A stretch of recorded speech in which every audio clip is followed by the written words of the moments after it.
On Canada specifically, why are you deciding to end trade talks with Canada, and what rate are you looking to set?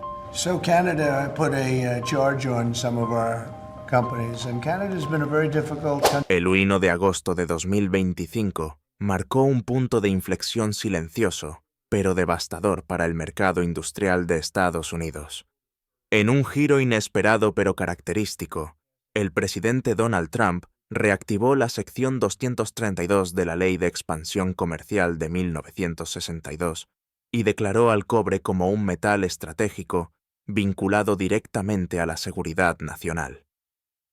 Con esa justificación, impuso un arancel del 50% a todas las importaciones de cobre, una medida sin precedentes en la historia reciente del comercio estadounidense.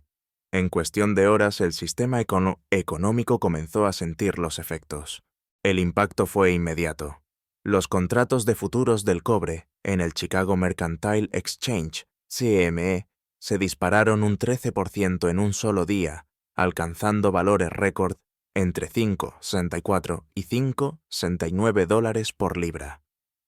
Mientras tanto, en la Bolsa de Metales de Londres, LME, los precios bajaron ligeramente debido al temor de una menor demanda estadounidense, abriendo una brecha sin precedentes. El cobre en E.U. costaba hasta un 25% más que en Londres. Esta diferencia creó una oportunidad de arbitraje nunca vista y dejó en evidencia una contradicción básica en la lógica proteccionista del gobierno de Trump. Pero este no fue solo un problema de precios.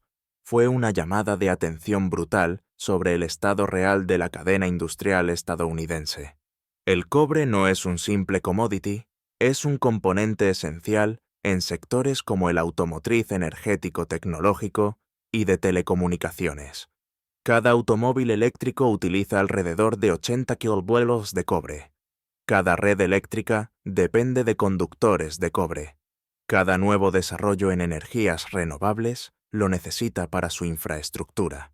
Y Estados Unidos en 2024 solo produjo poco más del 50% del cobre refinado que requería. El resto, unos 810.000 toneladas, fue importado principalmente de Canadá, Chile, Perú y México. La industria nacional de refinación simplemente no está preparada para cubrir esa brecha. Plantas como la de Asarco en Arizona han cerrado o operan por debajo de su capacidad. Por lo tanto, el arancel no soluciona el problema de fondo, la falta de oferta interna.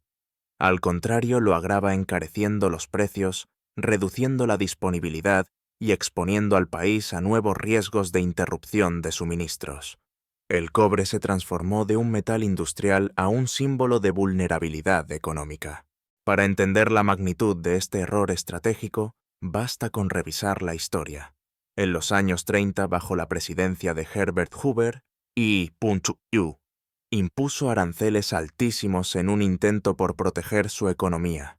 El resultado fue una guerra comercial global que congeló el comercio internacional y agravó la Gran Depresión. Hoy, expertos económicos como Robert Shiller y Nouriel Roubini han advertido que el escenario podría repetirse si se mantienen estas políticas. De hecho, varios medios, incluido Bloomberg, ya han comenzado a hablar de un aislamiento comercial autoimpuesto. Mientras tanto, el mundo observaba con asombro cómo una economía tan avanzada decidía, por razones políticas, autoinfligirse un daño estructural. Las reacciones no tardaron en llegar. Canadá, que en 2023 exportó más del 52% de su cobre a Estados Unidos, entendió la jugada no como un accidente diplomático, sino como una agresión económica directa. En menos de una semana, Ottawa anunció medidas concretas: diversificación comercial, búsqueda de nuevos socios en Asia y Europa, y reducción de su dependencia del mercado estadounidense. Lo que comenzó como una estrategia para fortalecer la industria nacional terminó provocando un efecto contrario. Las empresas estadounidenses ahora deben competir con precios inflados, sin acceso garantizado a materias primas y con una cadena de suministro fragmentada. Según un informe reciente de UBS, esta sola medida podría provocar una caída del 0,5% en el PIB estadounidense en el tercer trimestre de 2025 y pérdidas directas de hasta 4.200 millones de dólares. La paradoja no puede ser más evidente. El arancel pensado como herramienta de protección se ha transformado en un arma de autodaño. Las fábricas están pagando más por menos materia prima. Las inversiones extranjeras empiezan a retirarse, y los consumidores ya están viendo cómo el costo de la vida se eleva sin explicación aparente. Esta es la verdadera consecuencia de la política del America First, aplicada sin considerar la interdependencia real del comercio global. En el epicentro de esta tormenta, las dudas comienzan a crecer incluso dentro del propio Partido Republicano. Algunos senadores, especialmente de estados industriales como Michigan y Ohio, han empezado a cuestionar la viabilidad de esta medida a largo plazo. Sin embargo, la Casa Blanca insiste en que se trata de una decisión patriótica para recuperar el control sobre los recursos estratégicos del país. La narrativa se repite seguridad nacional por encima del libre mercado. Pero ¿puede un país como EU, que ha liderado durante décadas la globalización, simplemente cerrar sus puertas sin pagar un precio? La respuesta, según los analistas de Financial Times, es un rotundo no. La economía mundial está demasiado interconectada, y el cobre más que un metal es ahora un termómetro de esa conexión. La historia apenas comienza. Este arancel del 50% es solo el primer capítulo. Las consecuencias tanto internas como externas están todavía por desarrollarse. Pero lo que está claro es que el mercado global ha recibido una señal clara. Estados Unidos está dispuesto a jugar solo incluso, si eso significa perder su lugar privilegiado en la cadena de suministro internacional. Mientras en Estados Unidos se encendían las alarmas por la subida histórica en el precio del cobre y las tensiones en la cadena de suministro Canadá, ya había puesto en marcha una de las respuestas estratégicas más silenciosas pero efectivas del siglo XXI. Lo que muchos pensaban sería una protesta diplomática, más terminó convirtiéndose en un giro total de su política industrial y comercial. En apenas días, Ottawa reaccionó con una precisión quirúrgica que dejó perplejos incluso a los más escépticos. Para empezar, el gobierno canadiense anunció de inmediato su intención de romper la dependencia histórica del mercado estadounidense. Un movimiento que no solo era una respuesta al arancel de Trump, sino una transformación profunda del rol de Canadá en el comercio global. Hasta 2023, más del 52% de sus exportaciones de cobre tenían como destino Estados Unidos. Pero tras la decisión de Washington, Canadá reescribió el mapa de su comercio exterior, ya no más América del Norte como destino casi exclusivo.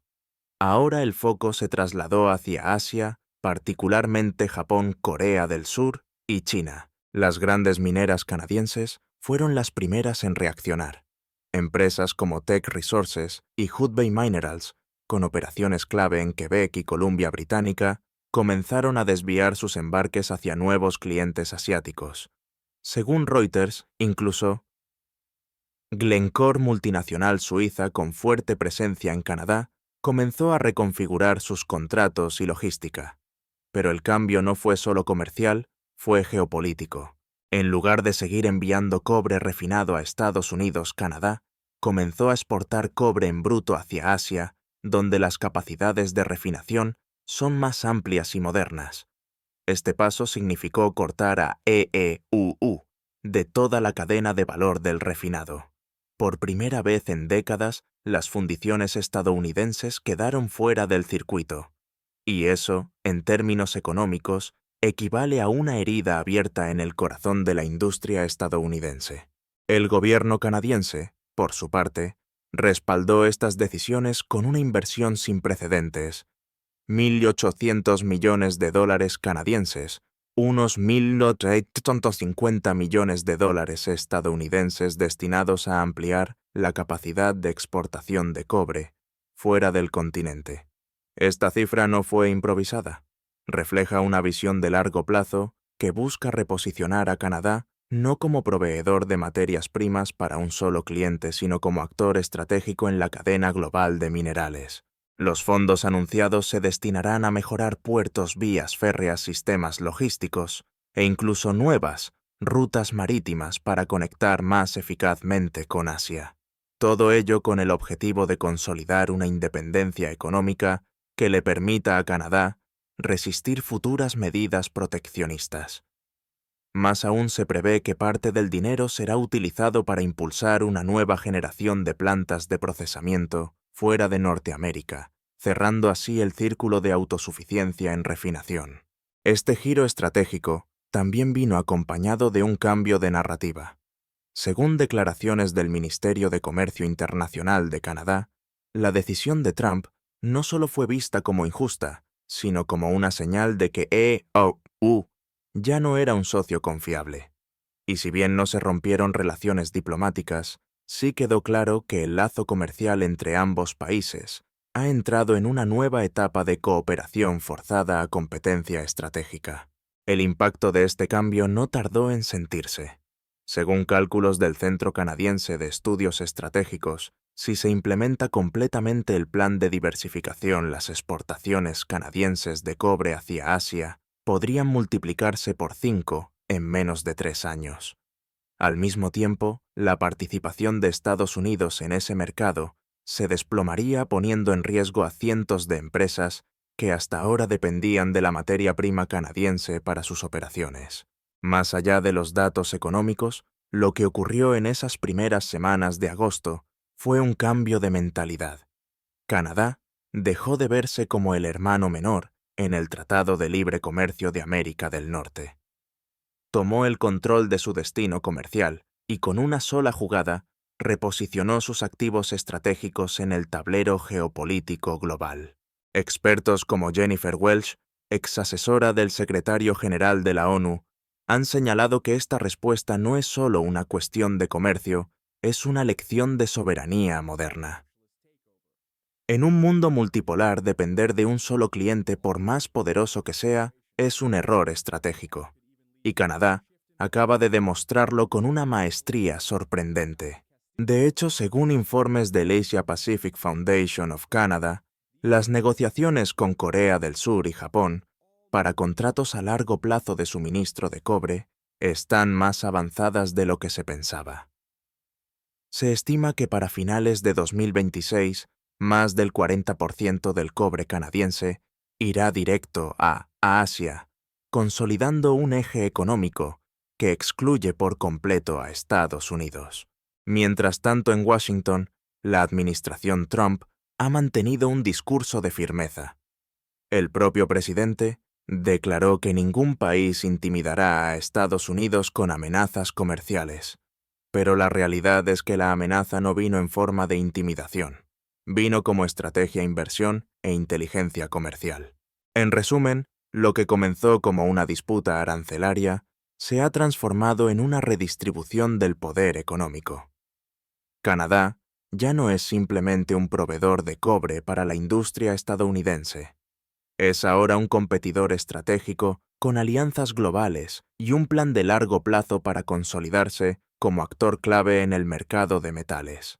Y si las tendencias actuales se mantienen, Estados Unidos no solo perderá el cobre canadiense, perderá también el privilegio de influir sobre cómo y hacia dónde fluye uno de los metales más importantes del siglo XXI. Cuando el cobre comenzó a encarecerse tras el anuncio del arancel del 50%, las consecuencias se sintieron con fuerza en las estructuras más sensibles de la economía estadounidense, las cadenas de producción. En cuestión de días, sectores clave como la automoción, la energía, la construcción y la tecnología se vieron atrapados en una tormenta de precios, escasez de materia prima y parálisis industrial. El cobre es un metal insustituible en la era digital y ecológica. Cada vehículo eléctrico necesita cerca de 80 kilogramos de cobre. Cada transformador eléctrico, cada red de telecomunicaciones, cada turbina eólica o sistema fotovoltaico requiere cobre para operar. Por eso, cuando su precio se dispara, el impacto se amplifica como una onda sísmica que atraviesa todas las industrias modernas. Las consecuencias han sido dramáticas. Las empresas automotrices como Tesla y Ford han tenido que reevaluar toda su estrategia de producción. Según cifras de Reuters, la subida del cobre supuso un incremento aproximado de $90 por vehículo eléctrico. Para un fabricante que produce cientos de miles de unidades al mes, eso representa millones de dólares en sobrecostes. Tesla, por ejemplo, ha postergado al menos 2 proyectos de expansión industrial en Texas y Nevada. Ford, por su parte, suspendió temporalmente una planta de ensamblaje en Ohio debido a la incertidumbre en el suministro de materiales. Pero la automoción no es el único sector en crisis. Las pequeñas y medianas empresas especializadas en cables eléctricos, componentes de telecomunicación y materiales de construcción están viendo cómo su rentabilidad se evapora. En estados industriales como Indiana, Michigan y Pensilvania, cientos de talleres y fábricas informan que han perdido contratos frente a proveedores asiáticos, especialmente de Vietnam y Tailandia, donde el precio del cobre sigue siendo más competitivo. La industria energética no ha escapado a esta ola. Las empresas de servicios públicos han tenido que presentar solicitudes de aumento de tarifas ante las comisiones reguladoras. Según datos de la Asociación Nacional de Energía, los costos de los materiales basados en cobre, como conductores núcleos de transformadores y aros magnéticos, han subido entre un 22% y un 25%. Esa presión se transfiere directamente al consumidor en forma de facturas de luz más caras.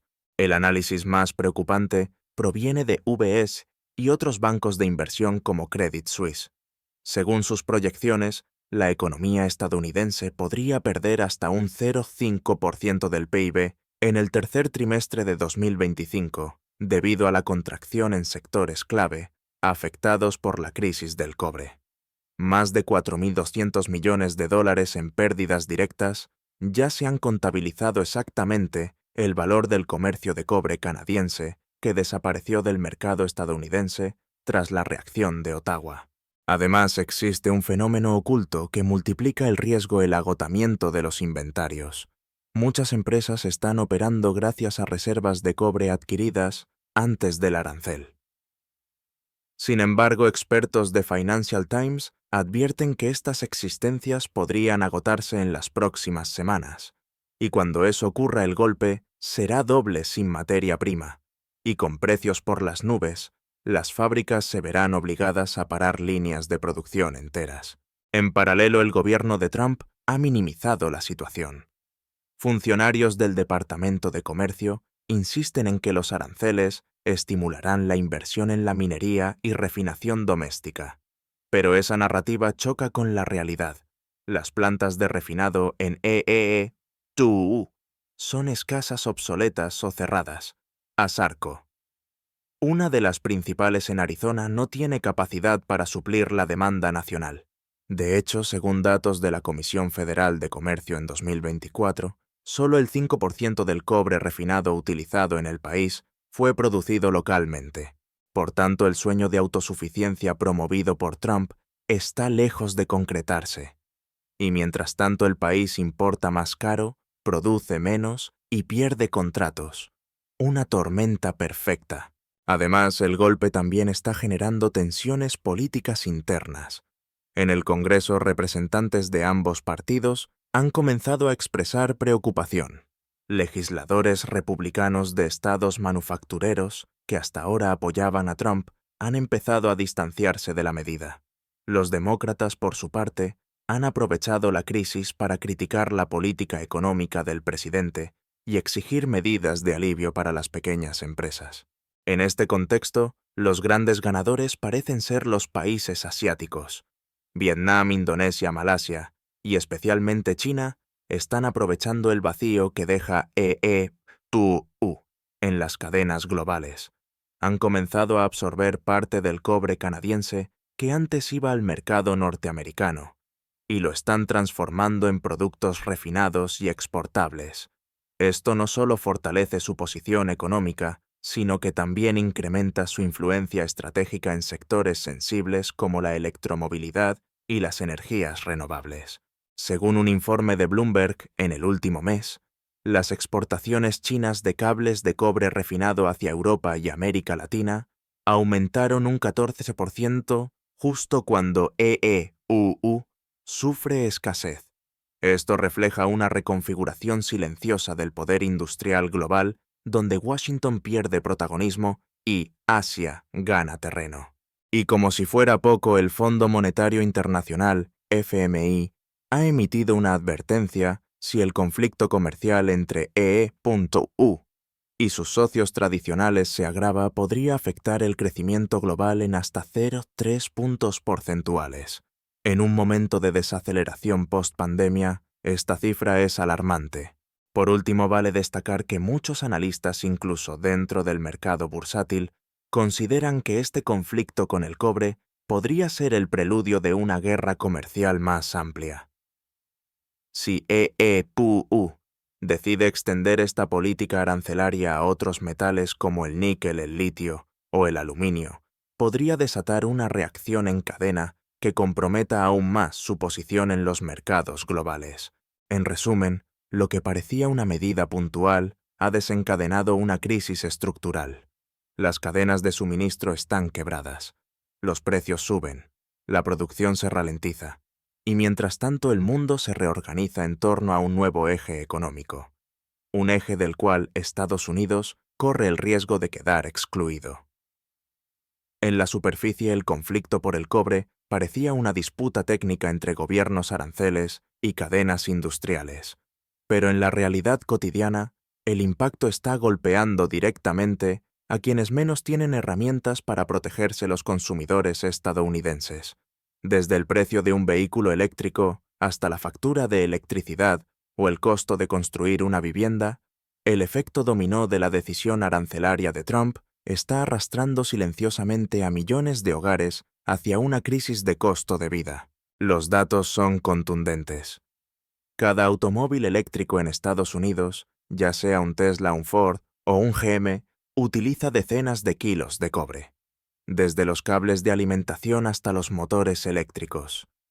El metal rojo es insustituible. Con el aumento del precio por libra en un 25% en promedio, el costo final por unidad ha subido entre 90 y $120.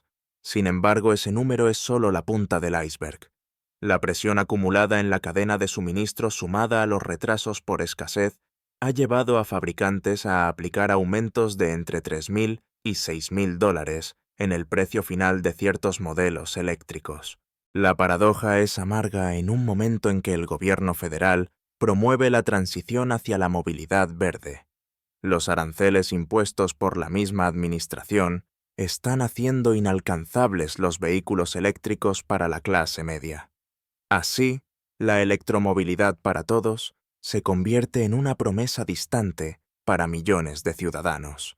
Y la vivienda no se queda atrás. Según cifras del sector de la construcción recogidas por The Wall Street Journal, el cobre representa un componente esencial en instalaciones eléctricas, sistemas de calefacción y climatización y otros elementos clave. Con los aumentos actuales, el costo promedio de construir una casa nueva ha subido entre $17,000 y $22,000. Las constructoras están trasladando estos costos al comprador final, reduciendo aún más el acceso a la vivienda en un mercado ya presionado por las tasas de interés elevadas. Incluso lo más cotidiano se ha visto afectado. Los productos electrónicos de consumo, teléfonos, computadoras, electrodomésticos, están empezando a reflejar aumentos en sus precios minoristas. Fabricantes de cableado y componentes electrónicos han tenido que renegociar contratos o directamente detener la producción. En estados como Texas, Carolina del Norte y Nueva York, pequeños fabricantes han perdido competitividad frente a proveedores asiáticos, incapaces de competir con sus precios más estables. Pero tal vez el efecto más preocupante es el aumento en las tarifas de servicios básicos. Compañías eléctricas como Duke Energy o Pacific Gas and Electric ya han solicitado aumentos extraordinarios en sus tarifas ante las comisiones reguladoras estatales.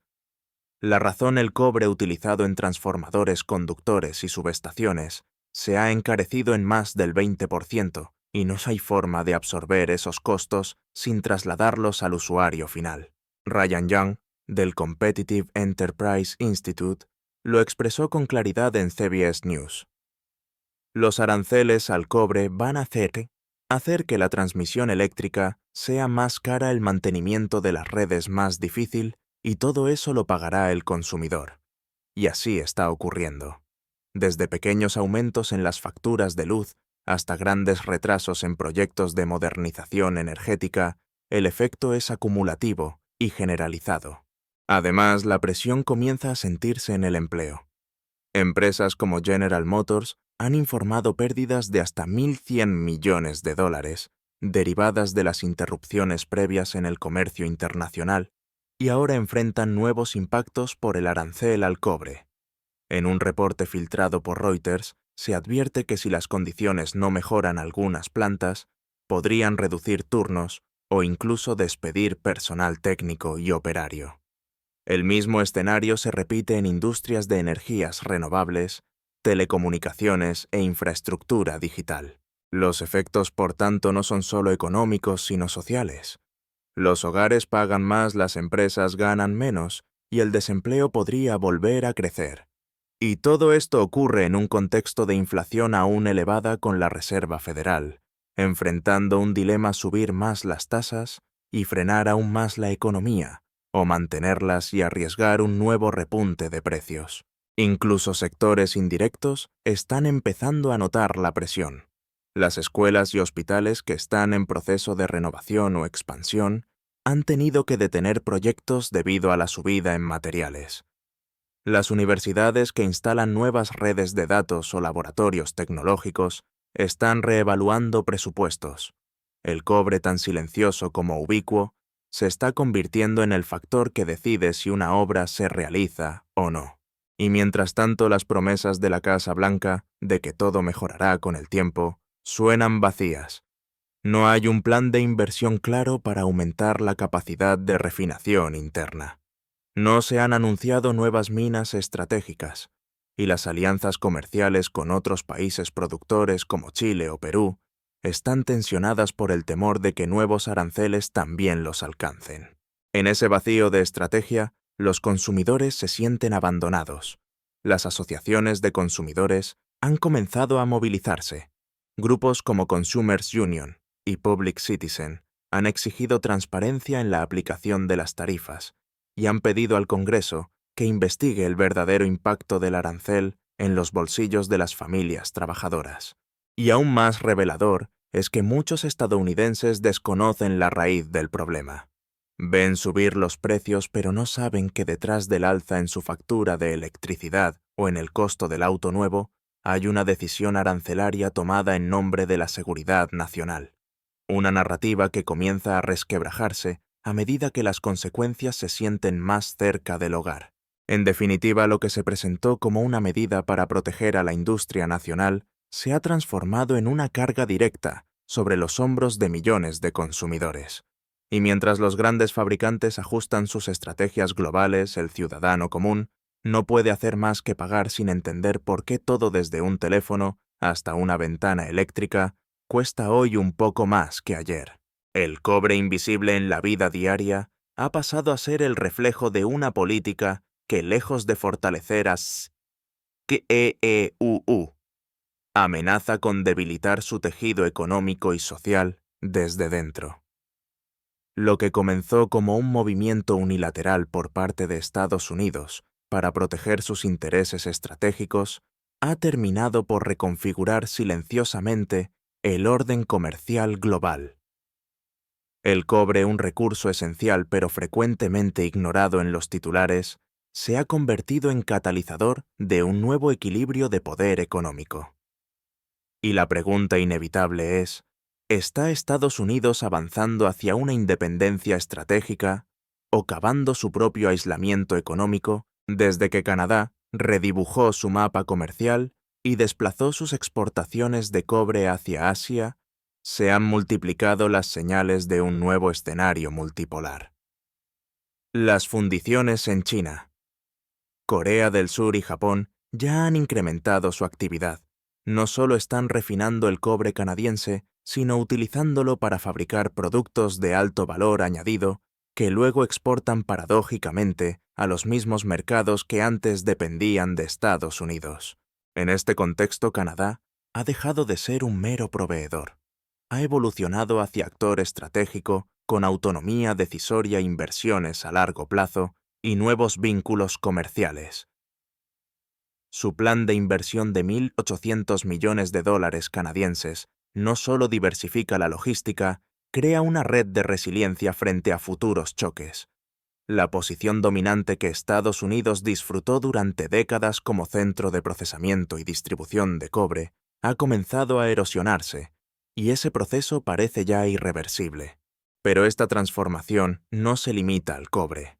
El precedente que se ha sentado genera incertidumbre en torno a otros minerales críticos como el litio, el níquel o el cobalto esenciales para las tecnologías del siglo XXI. Si Estados Unidos aplica una lógica similar en estos sectores con medidas abruptas, sin coordinación y basadas en argumentos de seguridad nacional, corre el riesgo de repetir el patrón de desvío comercial que ahora beneficia a Asia y Europa. La paradoja es doble mientras el discurso oficial de la administración Trump defiende el arancel como mecanismo para reforzar la autosuficiencia y la seguridad nacional. La realidad es que Estados Unidos depende aún más de mercados que no controla y que ahora fijan condiciones más duras, precios más altos y plazos más inciertos. El supuesto camino hacia la independencia ha desembocado en mayor vulnerabilidad. Los efectos colaterales empiezan a reflejarse también en la percepción global del liderazgo estadounidense. Socios históricos como Alemania, Francia y Corea del Sur han expresado en foros internacionales su preocupación por el giro unilateralista de la política comercial de Washington. En una cumbre reciente del G20, en Yakarta, varios países propusieron crear mecanismos de arbitraje comercial multilateral para evitar que decisiones como la del cobre se repliquen sin evaluación previa de sus consecuencias internacionales. Al mismo tiempo, actores emergentes como la India y Brasil están aprovechando el vacío para posicionarse como nuevos centros de procesamiento y distribución de minerales estratégicos. La India en particular ha anunciado planes de construir 3 nuevas plantas de refinación de cobre con apoyo japonés, mientras Brasil negocia con Alemania un acuerdo de exportación con valor agregado. El tablero está en movimiento. Dentro de EEE.uu. El debate sobre los beneficios reales del proteccionismo se ha encendido. Algunos think tanks conservadores, como la Heritage Foundation, han defendido la decisión de Trump bajo la premisa de que los sacrificios a corto plazo construirán fortalezas a largo plazo. Sin embargo, estudios más recientes del Brookings Institution y del Peterson Institute for International Economics contradicen esa visión, afirman que las pérdidas estructurales por desacoplamiento comercial superan con creces cualquier ganancia en control nacional de recursos. Además, los consumidores no votan con teorías económicas sino con su billetera. Y mientras el costo de la electricidad, de los vehículos, de las viviendas y de los productos electrónicos continúa escalando la presión política sobre la administración actual, podría crecer rápidamente. Las elecciones legislativas de 2026 se perfilan como un campo de batalla donde el tema del cobre y más ampliamente de la estrategia comercial estadounidense será inevitablemente central. ¿Es este el precio de una soberanía económica real? ¿O es una desconexión innecesaria de los circuitos globales que Estados Unidos ayudó a construir durante medio siglo? Los expertos señalan que aún hay margen para revertir parte del daño.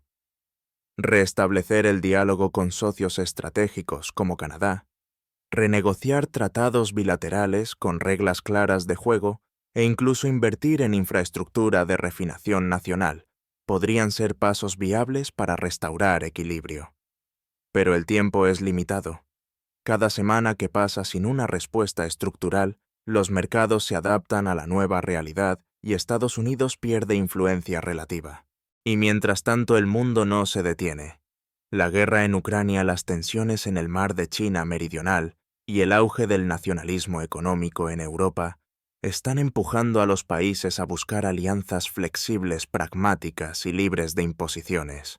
En ese nuevo sistema, ser predecible y confiable es tan valioso como ser poderoso. En última instancia, el caso del cobre ha demostrado que no hay decisiones económicas aisladas. Cada movimiento repercute, y cuando una superpotencia actúa sin red de contención, puede terminar debilitando su propia posición. Estados Unidos, que durante décadas dictó las reglas del comercio global, hoy se enfrenta al reto de decidir si quiere seguir liderando o simplemente observar desde fuera mientras el nuevo orden emerge. La lección es clara en la economía global del siglo XXI. La resiliencia no se construye levantando muros, sino tejiendo redes. ¿Qué futuro elegirá Estados Unidos?